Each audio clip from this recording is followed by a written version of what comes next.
Welcome back to another live episode of Dynasty Theory.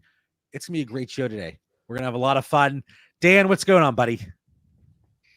Man, I'm just feeling sentimental today. John Cena's Money in the Bank farewell tour started yesterday. He's retiring. It's got a little place in my heart. It's like the Jason Kelsey's the world retiring. You guys are going to discover this. The older you get, as your fantasy football players retire, it's a little depressing. So it doesn't matter the sport, but this is a football pod, so I'll go there. It's business as usual for me. Darren Waller. Darren Waller retired. Bye. Thanks for your time. Thanks for your service. Yeah, Barry Sanders and Calvin Johnson already ripped my heart out when they retired. Everyone else is just like, whatever. You can leave now. I'm good. You got it early. Well, I was gonna ask how Mitch is doing, but apparently he's a little upset. He's still thinking about Calvin Johnson and Barry. Dude, my favorite part about this is, earlier in the week we're talking about this episode. John was like, "Hey, let's keep this one about 40 to 45 minutes." And now we have 10 wide receivers to talk about. So, yeah, that's not going to happen. We want to go through today. We're talking about some must-have. I'm ignoring that. We're talking about some must-have wide receivers from our perspective. And there very well may be a discussion, a disagreement here on some of these players. As we do, we're going to go through the current market value, look at some trades. Which side would we be taking? Over the last few, let's say 6 weeks, we've done several different episodes like this. We pulled the Discord. We talked about league winners. We talked about potential busts. We talked about the most often traded guys that, from a running back and wide receiver perspective. So some of these guys we have talked about over the last month and a half or so, but it's always good to look at it as the season gets a little bit closer, maybe how things have changed based on their value. What are we looking at now? So these are all guys that either Dan or Mitch are looking to acquire at their current cost, must-have receivers who are favorite wide receivers at cost. And looking at some of the comments here, who is more useful for the Giants, Waller or Golladay? It has to be Waller, right? It's Waller. Yeah. Barely. So we're going through here, barely.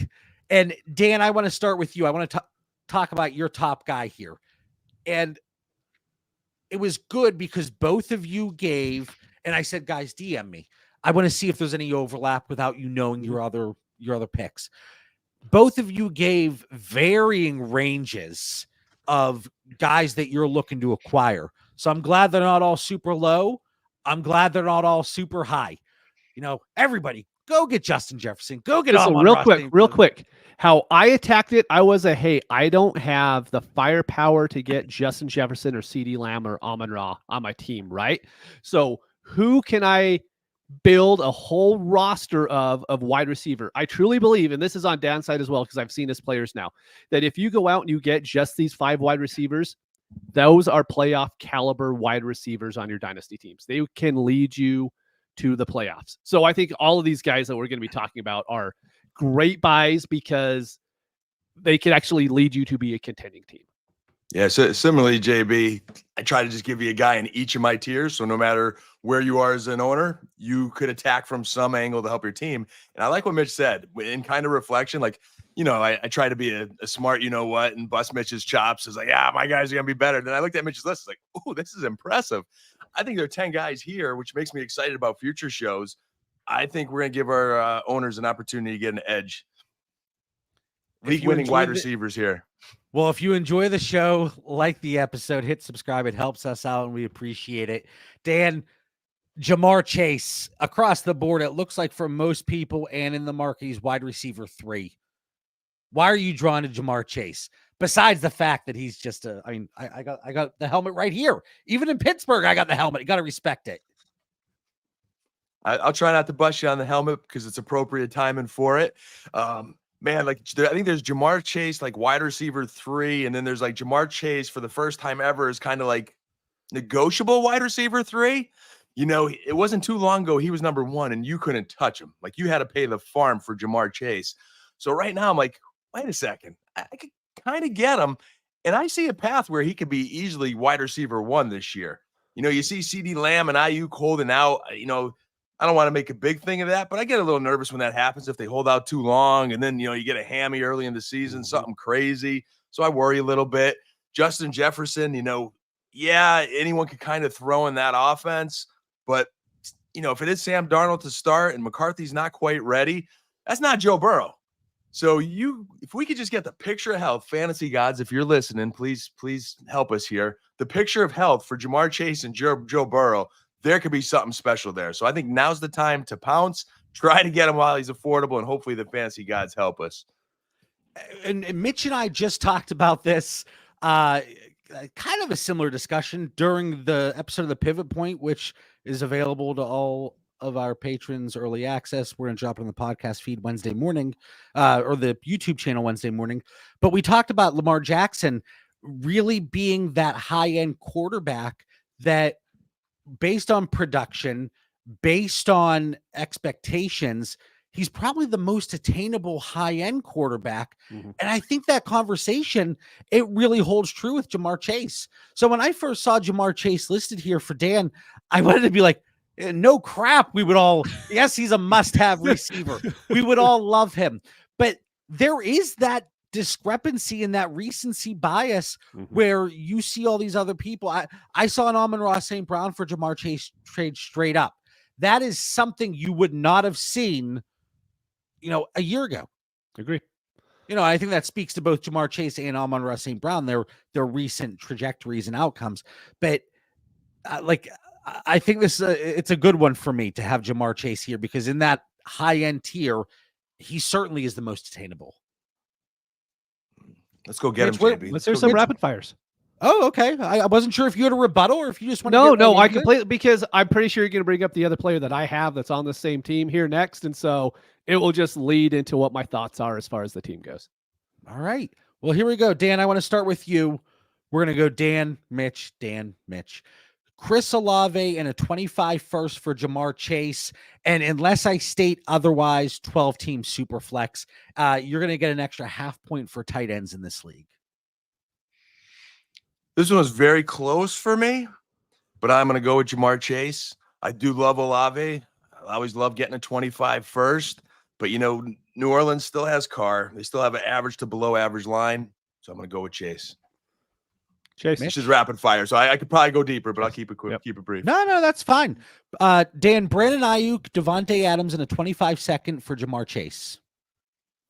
Yeah, another fair offer, but I'm going to go with Jamar Chase. Going to have conviction in this guy that I think could potentially be wide receiver one. I'll figure out those other parts. No, thank you. Give me Chase. Completely agree. Chase. And again, these are actual trades that I pulled from dynastydaddy.com in the trade database. Jeremy does a fantastic job over there. Joe Mixon, Devontae Adams, and a 25 first for Jamar Chase. This is a 14-team league. 14-teamer makes it a bit tough because you get those couple extra pieces. If Adams goes close to Chase, it could help you win a league, but it's Dynasty. I'm going to go with Jamar Chase instead of the aging assets. Yeah, Chase is still worth at minimum 3 firsts for me, and those additional pieces are not adding up to more first, so I'm going Chase. And especially if that first, I mean, this is Chase for me too, but especially if that first teeters on the playoff. Yeah. I think the 25 first, they're still going to return value, and there's still going to be players that we're all hyped about when the time comes. But if that's a playoff team and you have the additional assets and you're looking to move off of some of these older guys like a Mixon and Adams to package up to a Jamar Chase, absolutely sign me up. All right, last one. Zay Flowers, Jordan Addison, Roman Wilson, 26 first for Jamar Chase and James Conner. This is a start 11. Hey, this was maybe a little more attractive to dynasty owners with all that young talent coming the way, but man, it just makes me have more conviction that now's the time to get Chase. If these trades are happening, I'm 4 for 4 on Jamar Chase here. I agree with Dan. I mean, these are all, on the other side, there's all players that I like. I think Chase is just a unicorn right now. There's a couple of guys like him in the league, and there's everybody else. So give me Jamar Chase. And these are the exact types of trades, whether it's aging assets, and I don't want to say Brandon Ayuk or Chris Olave are aging assets, but for the other pieces, it's either aging assets or youth that we are hoping can move forward and grow throughout their career. but you're getting a difference maker in Jamar Chase on any given week. And again, I think you get that from Devontae Adams, but we know the age, obviously. You get that from Brandon Ayuk from time to time. But with the ability to package up these 4 trades happening very recently, show you there is that opportunity. So here's a question from Antonio, right? It says, "What's up, bros? So it sounds like we should sell JJ for Chase straight up." No, that is not what any of us are saying. We are saying that we love Jamar Chase, but it's because you could go out and get him. I don't know what the hell is going on. Oh, you guys, I can't even hear it, to be honest with you. Ah, man. Okay. No, you're good. But this is why Jamar Chase is acquirable, because people aren't looking at the other things and they're willing to sell him for a little bit less than what we think he's worth. Just Jefferson is not selling for anything less than what he's always been worth. I mean, I guarantee if we pull up his trades on Dynasty Daddy right now, we're not seeing a Mixon plus Adams plus a 25 first for Justin Jefferson, right? It's just not happening. So while we all love Chase, I think we would all take Justin Jefferson over him today, even though we have high hopes for Chase, right? And the market says you can get a plus with Jamar Chase. Right. And then your return on investment, it might be even bigger because, again, if healthy, the stars might be really aligned for a breakout season there where JJ, okay, we're just talking one season. Maybe you get lucky, Chase outscores him a little bit this year. You got a good deal on him, but I think McCarthy's going to be fine over time, and I'd stay with JJ as number 1. Yeah, playing the market there. I think that's a great question and comment though, because how many times, especially whatever the player may be, whatever the pick may be, within my Dynasty Theory tiers, like I'll have people say, "Hey, JB, sent you an offer. It's based on your tiers." You still got to incorporate the market. Like just because I'm higher on a player or lower on a player, you want to pay market. That's why they're a seller or buy. So, but Antonio, I think that's a fantastic comment there. So what's the plus? Can I get a mid-second? Yeah, I was going to say, just putting a name to it, because it's kind of where he was going, a Trey Benson. Trey Benson was like an early to mid-second. He's a guy you could have some hope in. If it's not him, I mean, wide receiver-wise, it would probably be closer to if you liked him, just value-wise, right? And Xavier Legette. Just that kind of price range as far as the add on top of it. I think you could get it in most leagues, to be honest. Well, Mitch, you're excited about this offense, apparently. You have T. Higgins on your list, and we are going to bounce around a little bit. This was number 2 for you based on the overall value, but wide receiver 22, 23, let's call it, on the general market. Yeah, this is going to be the most pass funnel of pass funnel offenses. We saw it kind of last year with the Eagles when Goddard got hurt. You had A.J. Brown and Devontae Smith just going crazy each week. And that was kind of in a little bit of a more run-centric offense. Now you have the Bengals, who you could love Zach Moss, but they don't have a real running game. They don't have a tight end unless you're huge on Mike Gesicki. Their wide receiver 3, I mean, there's upside there. We'll just say there's upside at the wide receiver 3 position without Tyler Boyd being there. Now you have Jamar Chase and you have T. Higgins, who each could easily expect 8 to 10 targets each game. Sometimes one will get 12, and other games the other one will get 12. T. Higgins is 25. He's probably not going to be on the team next year, but he is a legit number 1 wide receiver on any team in the league if he's not playing with Jamar Chase, right? And you put him on the Giants this year, even with neighbors, he's going to be the wide receiver 1. You put him on Tennessee, he's going to be the wide receiver 1. You can put him on pretty much any team in the league and he's going to be that good. And right now, like you said, John, back end wide receiver 2, wide receiver 23, wide receiver 21. The dude is a top 15 wide receiver who had an injury-plagued year, and now he is going to get 120, 130 targets this year. I am absolutely all about getting T. Higgins because his value finally dropped to where he's extremely attainable at this point. Before we get to the rapid fire comment from Vic, and I completely agree with this. I always talk about the general market, and then you have your specific sub-market, which is your league.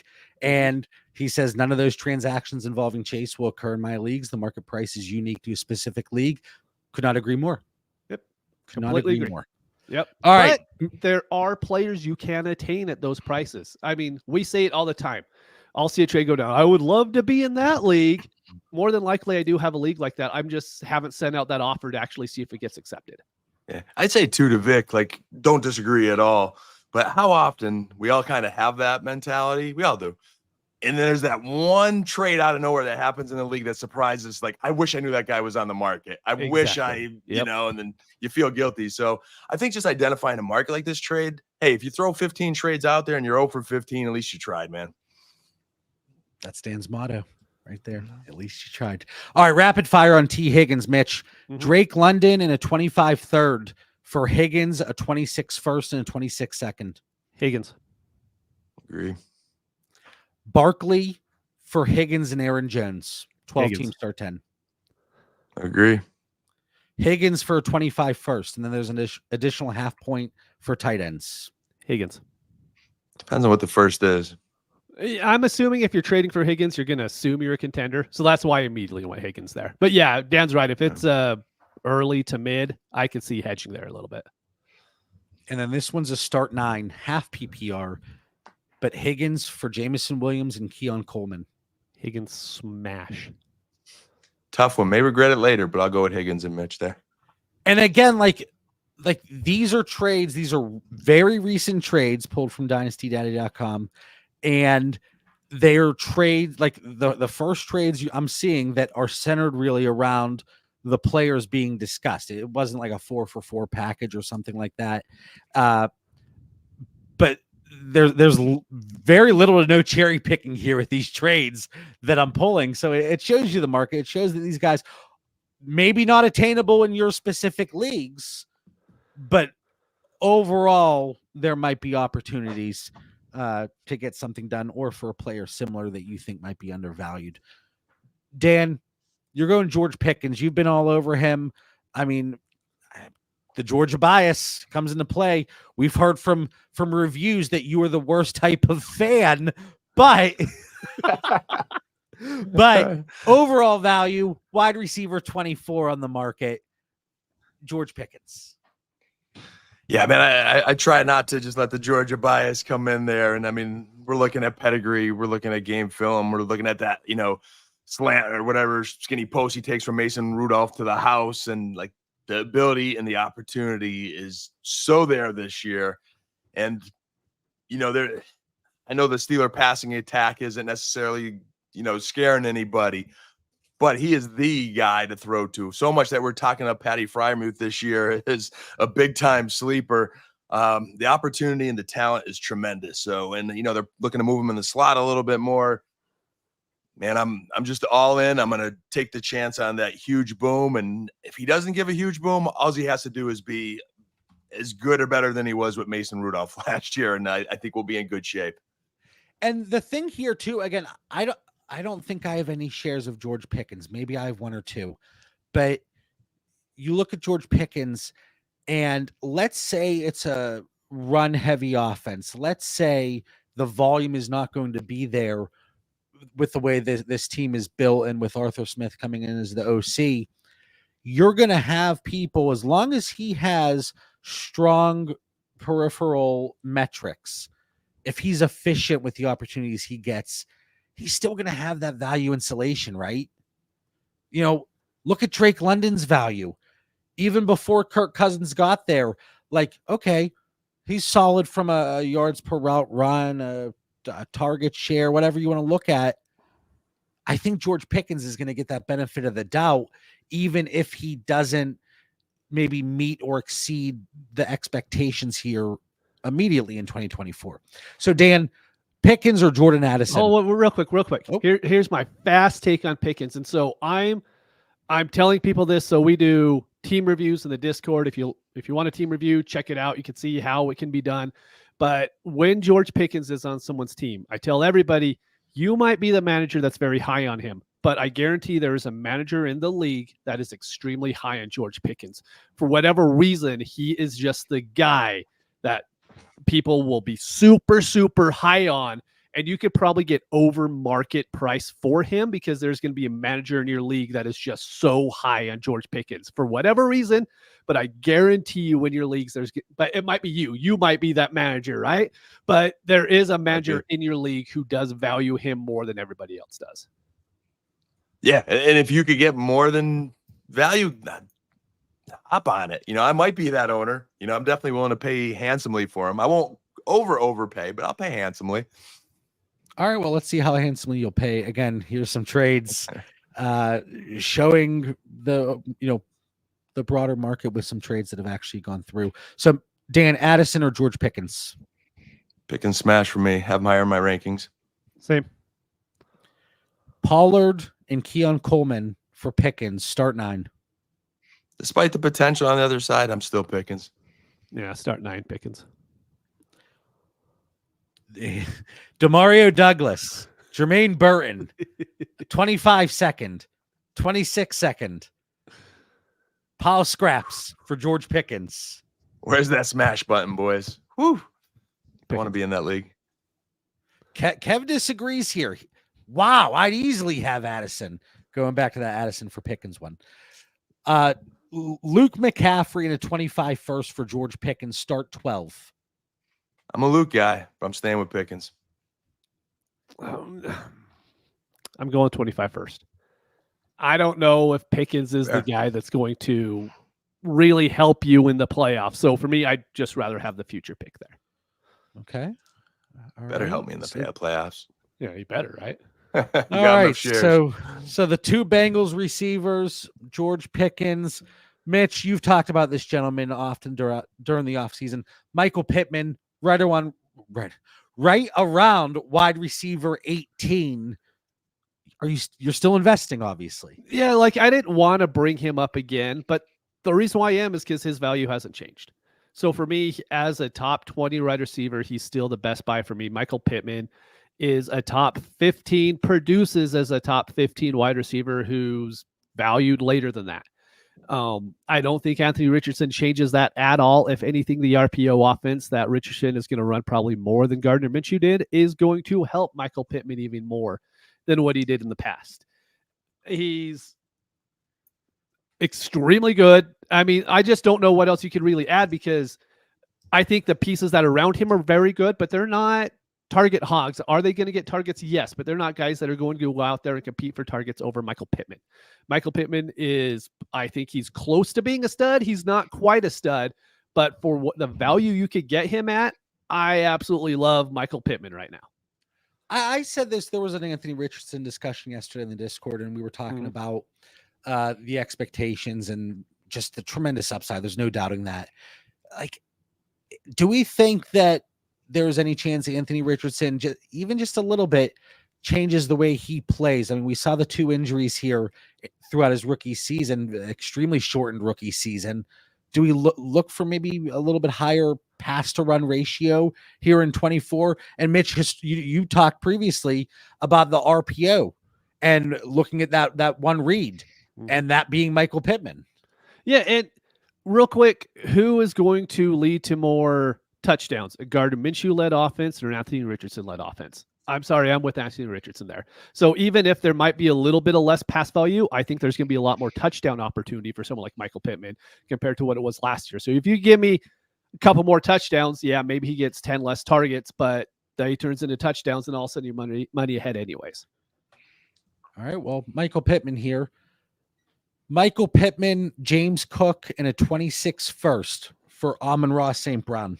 Putting my money where my mouth is, I'm going Pittman.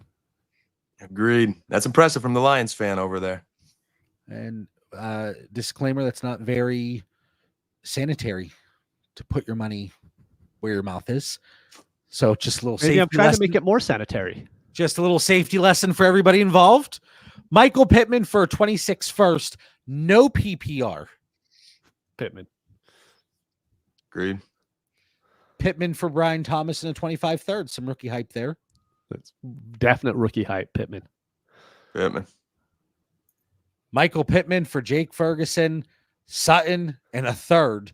14 team, and then 2 PPR for tight ends. Yeah, it's Pittman. Dude, these trades, and like I know you didn't cherry pick them, And so, but I do think it's just showing that all of these wide receivers are attainable. Maybe not in one league, but they're going to be in another league. Throwing the challenge flag on that one, Mitch. The one that you took for granted. I'm going the Ferg side, man. 14 teams. Ferg's top 10 tight end, plus Sutton, who's going to have a very good year. Okay. The third Dan, is gravy. let me ask you a question. Let's just say Ferguson, for whatever reason, gets injured. Okay. Let's just say he's injured. I'll cry. Is he going to get replaced immediately by Luke Schoonmaker? Can he be? So the reason why I bring this up is because there was a time on this podcast I asked you about Dalton Schultz and Jake Ferguson, and you're like, no, Ferguson's just a blocking guy. That's all he's going to do the second that Schultz left. Just saying, I do think this Dallas offense, and mainly Dak, I think it's mostly Dak, whoever the tight end is on the field, he will make him into Jake Ferguson. So that's the only thing I'm just saying. I think Ferguson's replaceable on that offense. It's fair. It's a fair statement. I But just I'm think wrong. at that time, we didn't get to see enough of Ferg when you asked me that question. And after, watching him last year, man, did he pop off the screen for me. So I'm just that high on him and still like Sutton. So, but fair. All right. He Well, catches the here's ball better than Schultz. He's more consistent. here's somebody that's been fairly divisive throughout the offseason. I'm a little bit lower than market. So I'll be interested to see how the trades go here with Jaxon Smith-Njigba. Dan, wide receiver 28 from a market perspective. You clearly are still in on him. Yeah, man, I'm holding on to that talent that this guy has as one of the best Ohio State receivers ever. That opportunity to get into that Olave tier is just, it's there. I believe in what Seattle could do. I think he's another one of those guys that you can obtain and have that high ceiling. All these guys that we're talking about, he just fits in that category where he could well exceed. Lockett's 31. Do I think the wheels have fallen off yet? No. But is there a chance he passes Lockett as wide receiver 2 as soon as this year? Yes. And I just think the ceiling's high for this guy. He's going to continue to rise. So I want to get in on that now before it rises to the point where I'm not going to pay it anymore. Any rebuttal there, Mitch? I completely agree. So I don't love him on contending teams this year. He's just not someone that I want. Like him and T. Higgins are pretty closely valued, right? Contending team, I'm smashing T. Higgins every single day of the week. But JSN, as far as if you're a middling team to a team that's looking more for the future, I love getting JSN this year. I think he's a really good buy right now.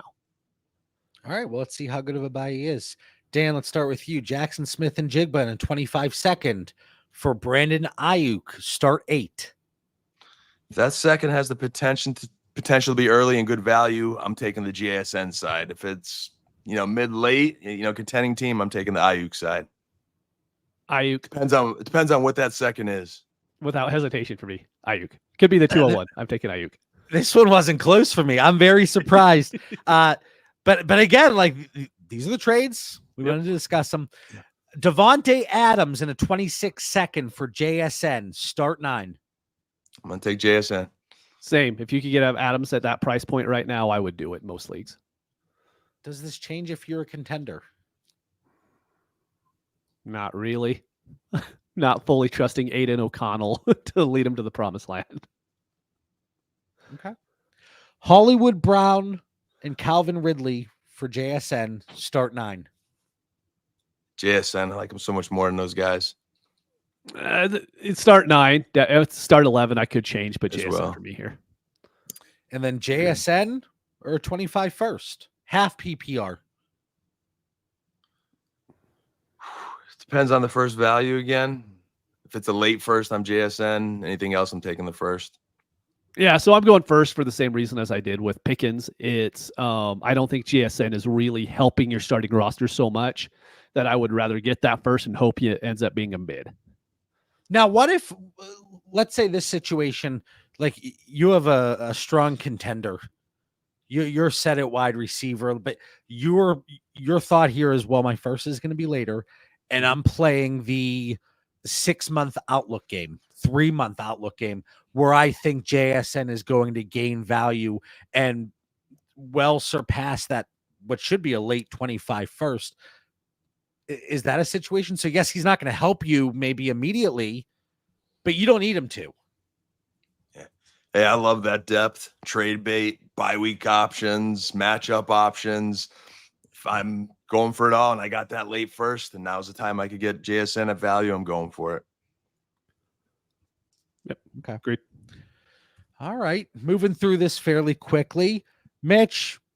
Oh God, I love this one.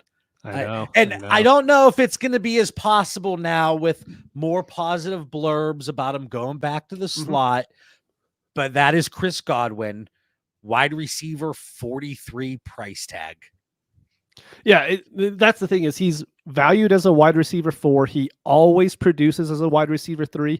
And the thing to remember about Chris Godwin, yeah, he's going back to the slot, but the last 3 years he's had 300 targets almost and has 10 total touchdowns off those. If he could turn it into like what he did the 3 years before that, to where he had 23 touchdowns over that time, how much higher value is he going to be? And I think a lot of this just happens to be touchdown luck, kind of how it goes. I believe he's much more closer to a 7 touchdown guy than the 2 that he showed up with last year. And that was as a wide receiver 3 last year, right? He all of a sudden gets those touchdowns. He's the wide receiver 2. Even if you have to spend back end wide receiver prices, which is jumping him up 6 to 7 spots in the wide receiver tiers, you have to pay those. I still think he is such a smash buy because I think he is a strong wide receiver 2 on dynasty teams moving forward for the next 3 to 4 years. We love those slot wide receivers. He's going to be there. They age better than those outside wide receivers do. So I'm all about getting Chris Godwin at this point. Yeah, I think based on the expectations, the price tag doesn't necessarily reflect that. And I mean, he's going to be 28 here. He's not getting any younger, obviously, but that's reflected in his price, right? So let's get into the rapid fire here. Mitch, Chris Godwin for Deontay Johnson in a 26 fourth. And I know you like Deontay Johnson too. I do. I'm going Godwin. Same. Baker Mayfield and Godwin for Jalen Waddle, half PPR. Stack City. Give me the stack. Yeah, I'm going with the super flex quarterback there. Hey, the stack city's a bonus. I like how Mitch is enjoying the stack. It's a tough one, but man, that's a lot of value, JB. And John is like, there is no way I would make that trade. Well, I think the QB. I think half PPR too, right? Or is that the no? It Half is PPR, the tight end premium. Yeah. No, it's if it was a half tight end premium, it would say half tight end premium, Dan. Didn't you say think something? Well, we were being so nice to each other this whole podcast. You did. It just goes right downhill at the 33-minute mark. I mean, he's blaming the notes. It clearly says half PPR. But anyway, that's neither here nor there. Making sure. The quarterback market and my quarterbacks would have to come into play here, I think. Like, I would take Godwin in that first one. This one, it gets a little bit trickier for me.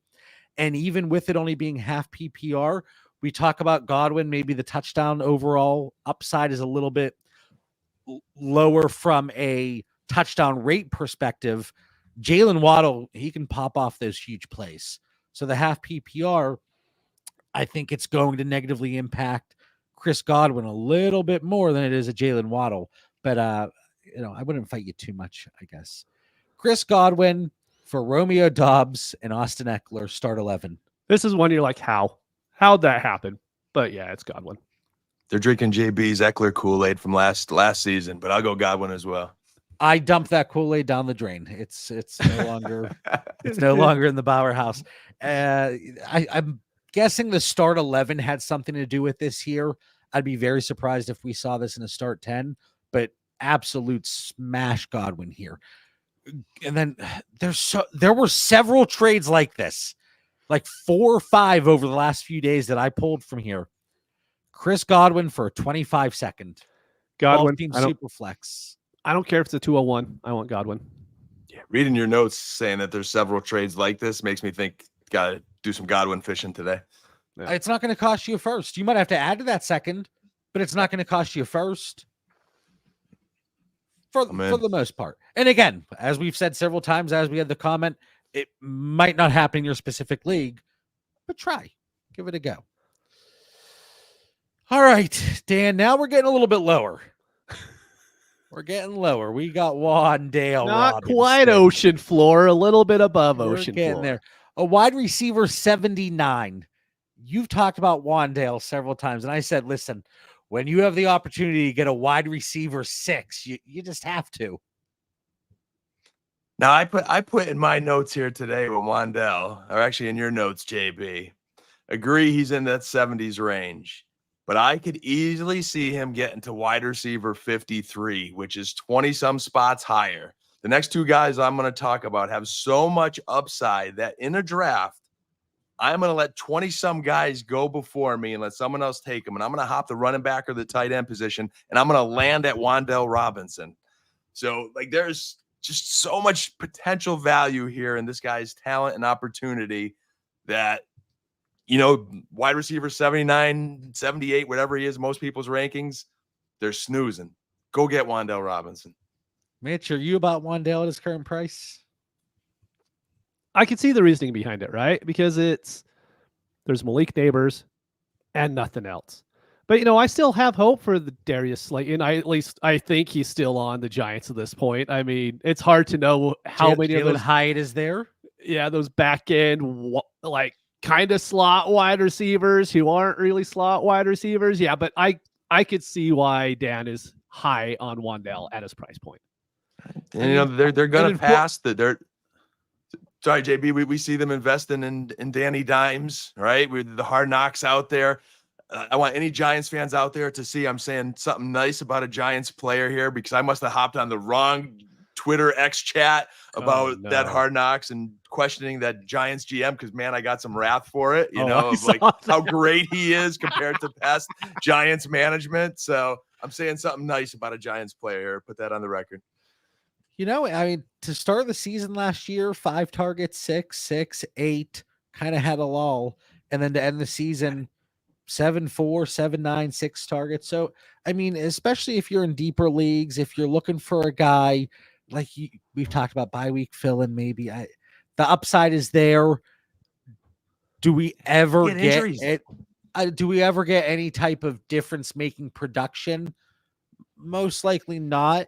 But if you have a kind of studs and duds approach, Wan'Dale could be somebody that could fill one of those flex spots and maybe give you just enough. So, Dan, Jaylen Warren for Wan'Dale Robinson and Courtland Sutton, but this is only a start 9. Give me Wan'Dale and Sutton, man. I like those guys. Yeah, that one's, if I need a running back, it depends. Start 9 is probably start 2 running backs. I'm hoping I have 2 running backs better than Jaylen Warren, so it could lead me to the wide receivers. But I've never been a high Jaylen Warren guy, to be honest. Yeah. So and let me time this out a little bit here too, because like JB was like the pro Russ last year. Oh, Russ is great. You know, had a great year with Courtland Sutton, right? JB, didn't Sutton do really well last year? Jaylen Warren is most likely your flex play.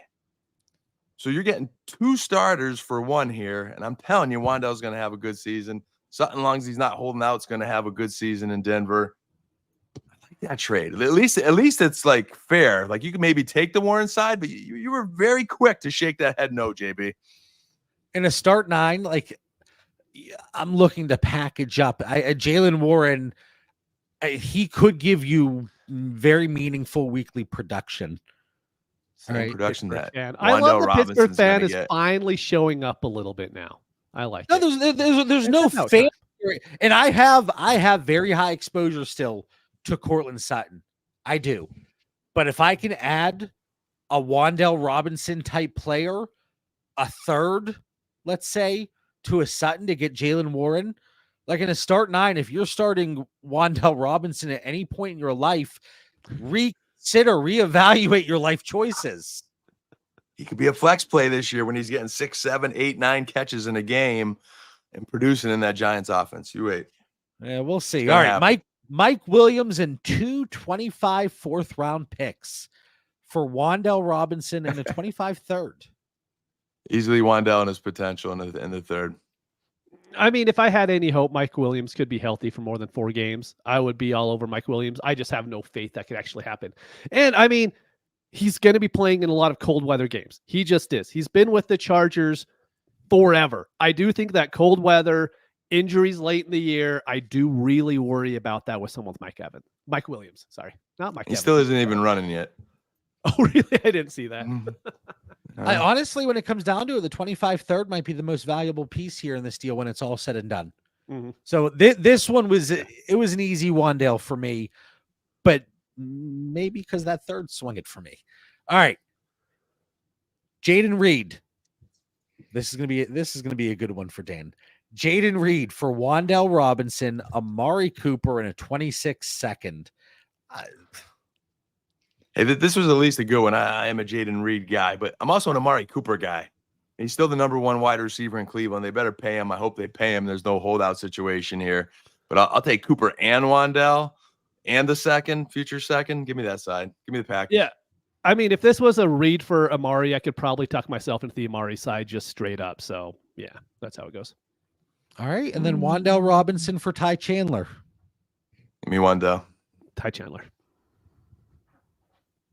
Oh, I don't know how they're going to be with Aaron Jones. If Aaron Jones doesn't get all that workload and Ty Chandler still does his thing a little bit, I do like that offense. I think everyone buys into that Vikings offense right now. So I think I could get a little bit more for Ty Chandler if anything happens to Aaron Jones. That is fair. All right, Mitch. Here we go. This gentleman has been rising. He has been rising.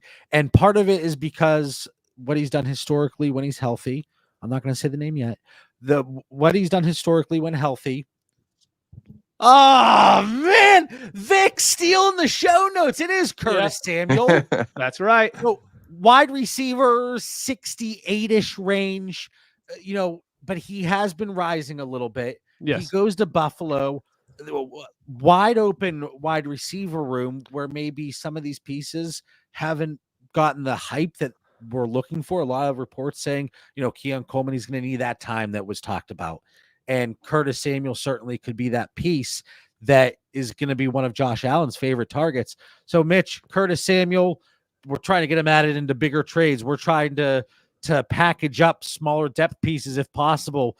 But I'm on board here, and I know you're on board too, obviously. To me, he's a top 50 dynasty wide receiver. I know he's in the 70s, but Josh Downs is wide receiver 50 right now. I will pay more than Josh Downs to get Curtis Samuel. The reason for that is just give me a second. Woo! I'm going to read through the Buffalo Bills depth chart. You tell me when I hit a wide receiver that's better than Curtis Samuel. Chase Claypool, boom, done.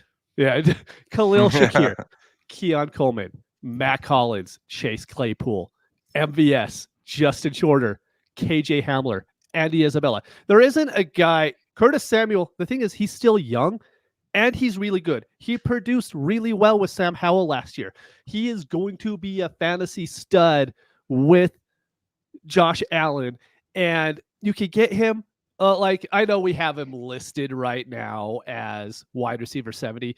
I don't think you could really get him for the prices because the guys that have Curtis Samuel know the hype. I'm willing to pay wide receiver 40 prices for him because he is that good. I like him. There's a question on here. Courtland Sutton. I like him more than Courtland Sutton this year. I think his upside is so much higher than Courtland Sutton's that I'm all about it. So for me, I think Curtis Samuel is the guy to go and get in this, wide receiver 5 to wide receiver 8 tier. All I heard when you read off that depth chart is just fantastic draft capital. We had a 2nd-round pick in Andy Isabella, a 2nd-round pick in Chase Claypool, a 2nd-round pick in KJ Hamler. Look at all, clearly studs. Yes. Yeah. Keon Coleman. Coleman. I want to say that plays out. I love this. I like this pick. I'm with Curtis Samuel.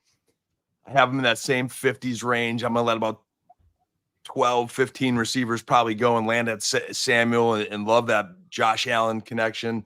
Definitely think he has more upside than a Robinson this year because of the Buffalo, because he's got Josh Allen in Buffalo, and other than Kincaid, you would take Samuel for this year. But to Vic and the chat, the thing with Wan'Dale is he's 22. He's 22 in year 2. So I'm like, we're still talking dynasty, and I think the potential long term is why I like Wan'Dale in this range, because I'm not just thinking this year. I think I could get the production this year, but beyond. But if I'm going to win, definitely Curtis Samuel. So with that, JB, back to you. I mean, I actually have Curtis Samuel 2 tiers above Wan'Dale Robinson, but I get your point, Dan. I don't want to stay on it too much here. But all right, Cortland Sutton in a 26 fourth for Curtis Samuel, Mitch. Curtis Samuel. That's a close one. I need some fab with Samuel, Mitch. Hey, we did a fab trade yesterday. Look at Connor us. and get some fab. Cheers, buddy. Yeah, that was a good trade. We'll get to that maybe. Fab. I'm gonna go with Cortland Sutton in that one. But again, I'm a very pro Sutton. You know, I'm a very pro Sutton guy, but it's not a knock on Curtis Samuel. Curtis Samuel for 26 second. This is half PPR. I think it's a little bit of an overpay for Samuel, but I would be willing to make that move for Samuel. Same. Is it? I don't want to wait for 26. Necessary to pay that price right now, though? I don't think it is. That's the thing. I like think you can make something else work. Right. Even if he has a very strong start to the season and you see how he's involved, how much more is he really going to be than a 26 second or 25 second? Yeah. Yeah. I don't think he'll ever reach. Maybe people just ride him into the ground and he's not going to be moved at all. But yeah, I see Vic's comment about Wan'Dale that he can't stay healthy. We've heard enough about Wan'Dale already. Curtis Samuel is the epitome of health. He is the epitome of health. All right, Curtis Samuel for Rattler and a 25 third. Curtis Samuel. Stop it, JB. Give me Samuel. Rattler. Who's Rattler? Get out of here. And then Curtis Samuel and what are you saying, Dan? He's just going. He's good. Curtis Samuel and Blake Corum for Ramondre Stevenson. But listen, this is a 14 team start 12. Yeah, so that if it didn't say start 12 and 14 team, I'd be all over Ramondre. Dude, depth is so huge in those leagues that just being able to get a 2-for-1 done is huge. So I am going to go Blake Corum and Samuel. That's brutally close. I'll go Samuel too for the depth with Corum. Knowing New England situation's a little shaky. Where are you at on this one, John? I'll take Ramondre, but it's not that far off for me. Again, the league settings dictate that. All right. Who is this? Player 9 here for us. Marvin Mims. We talk about upside. We talk about potential. You look at what he did. I mean, very limited opportunity in 2023, but you saw what he is able to do. Just big play potential. Wide receiver 70 range as well. So, Dan, you're talking about upside. What do you like in Marvin Mims? Put him right in that same class of Wan'Dale Robinson, Curtis Samuel, those guys that I think just have such an opportunity. They let Jerry Jeudy go. I think last year in that offense, we heard Coach Payton, some of the coach speak of, hey, it wasn't an indication of Mims. It was just we couldn't really get him the ball. You know, we had to get the ball to Sutton. We had to get the ball to Jeudy. We all know Russell Wilson wasn't supporting 3 receivers in that offense last year. They let Jeudy go. I think that says something. And in his limited snaps that he did get last year, boy, did he flash speed and big play potential. So I just think he's one of those year 2 potential wide receiver breakouts, really young. You can get him at an affordable price. I just think you need a receiver. He's a guy I want to take a roll of the dice on. Now, last year was concerning. We definitely expected more than what we got, but I'm going to roll that dice. All right. Yeah.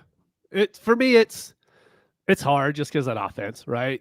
Like we talked ourselves into Marvin Mims because, hey, that was who Peyton traded up for, right? So he's going to love him. And then he didn't use him all year. So it's like, well, what does he know that we don't know?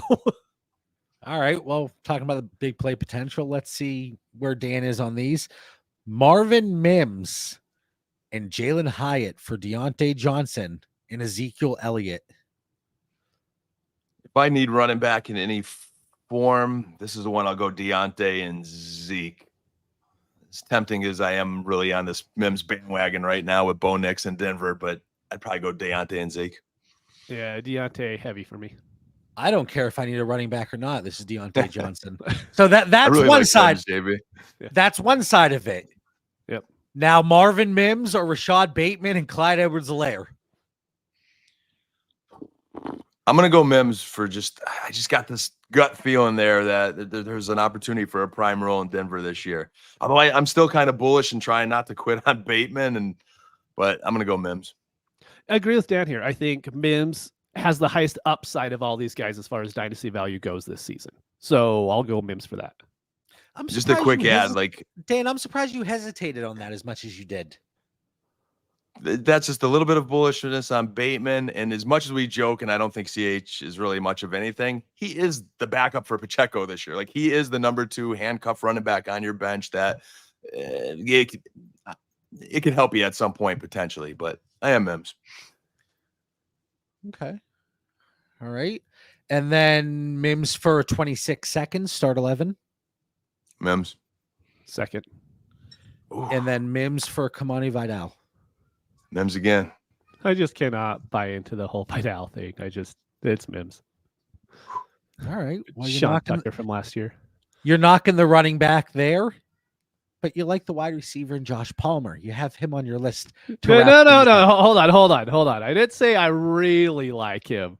These are I know the title of the episode, our favorite wide receivers and at cost. Yeah, but my favorite wide receiver on the Chargers, outside of Vlad McConkey, is Josh Palmer. And the reason is, I think what happens in fantasy, we get so stimulated hype on one aspect. We know the Chargers are going to be super run heavy. Yes, they are. They're still going to throw the ball. They're going to throw the ball 400 times this year. It's going to happen. Now, who are they going to throw to? Quentin Johnston? No, 400. That would be super low. I'm just saying, right? I mean, they're going to throw the ball. Oh, sorry, 4,000. Is that what I meant to say? Yeah, it's late in the episode. Don't hate on me here, but John, you're completely messing up here. So, I mean, they have Disley as like the tight end, who was never going to be a high target guy. Lad McConkey, we have the hope there, but Lad McConkey had injury issues that Dan's alluded to all offseason back at Georgia, right? Josh Palmer is going to be the highest target getter in this offense. He has the most big play potential in this offense. So for me, I've seen the trades now, and I would probably not take Josh Palmer on most of these trades that you have listed. But I do think in a lot of leagues, you could probably get him for a 25 third, a 26 third. And if I could get him for that price and I could get a number 1 wide receiver on an offense, I'm going to do it, even if it's just Josh Palmer. I think the support, Mitch, here is, we're also saying at cost. And we're all trying to figure out where those targets are going to go with the Chargers. And although it's going to be run first, I think we could bank on efficiency. I think Justin Herbert's still a great quarterback. I think Coach Harbaugh will get the best out of him. Quentin Johnston's people still want to recoup their investment. So you're not going to get him probably at what you want to get him at. Lad, to Mitch said, there's some injury concerns. He might overcome them, but you're not getting Lad cheap either.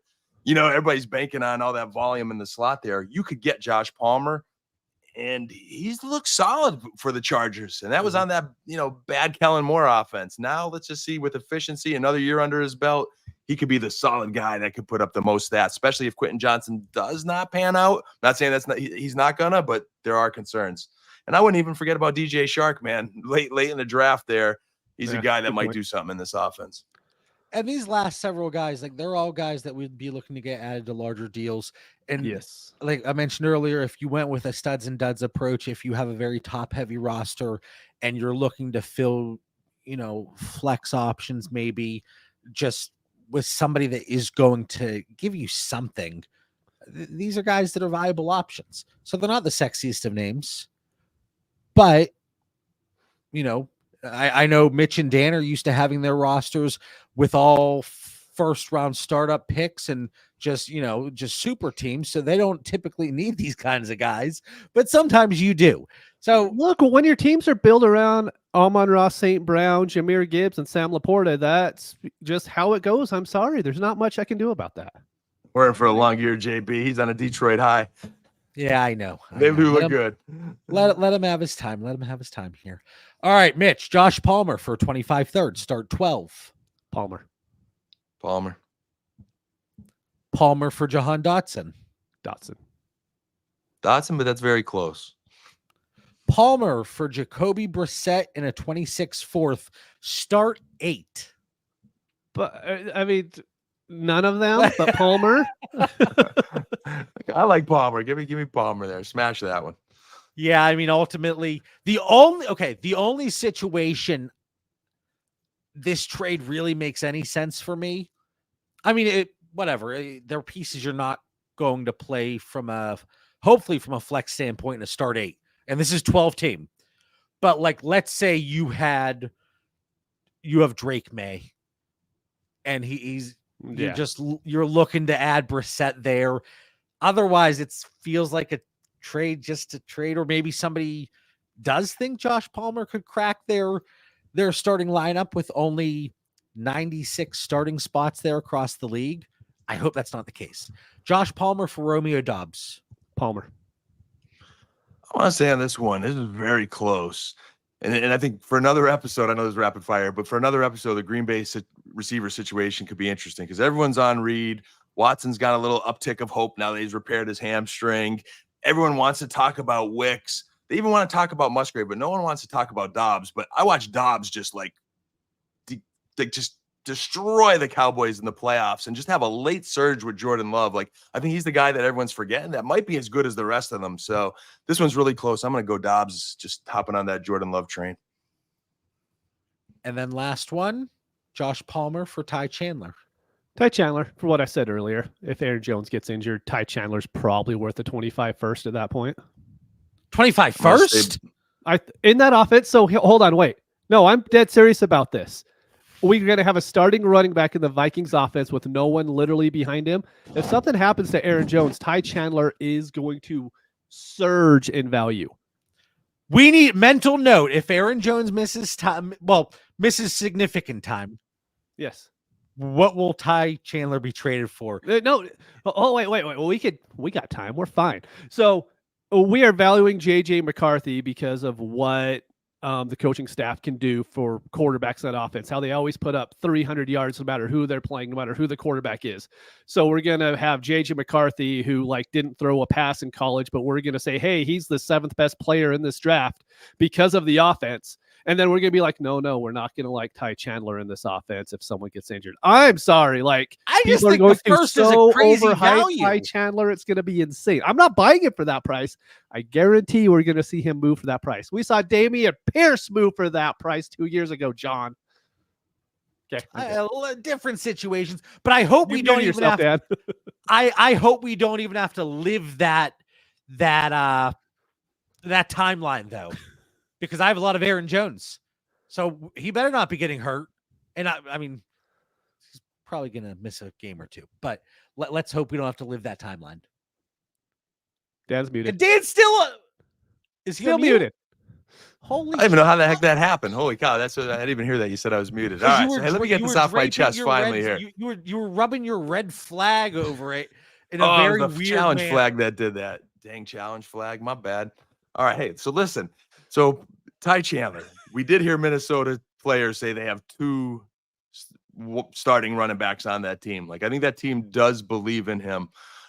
If Aaron Jones was out for a long time, he's probably one of the better handcuffs to get in Ty Chandler. Agree. I think the difference of a Pierce getting it first is people thought he was going to be the first for a long time. He was young, he got the job, he did well, and then all of a sudden it fell off and he couldn't run last year.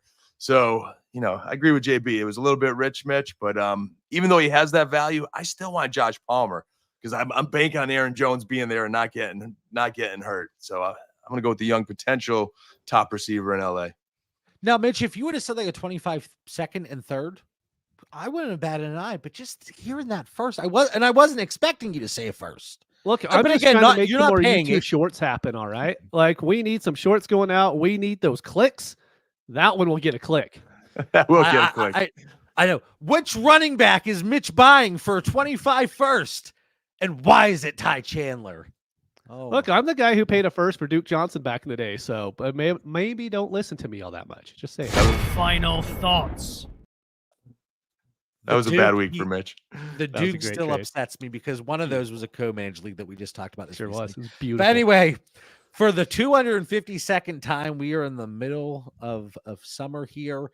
We're getting ready for training camp. I cannot wait for the season to roll around. But Dan, final thoughts. What do you got? Hey, great show, guys. Ty Chandler's stock has risen. I'm going to be eyeing him up too. A lot of guys that we should all be going after. Our chat was great. You know, if there was any trades we missed in that chat, please hit us up in the Discord. We'll be happy to answer them.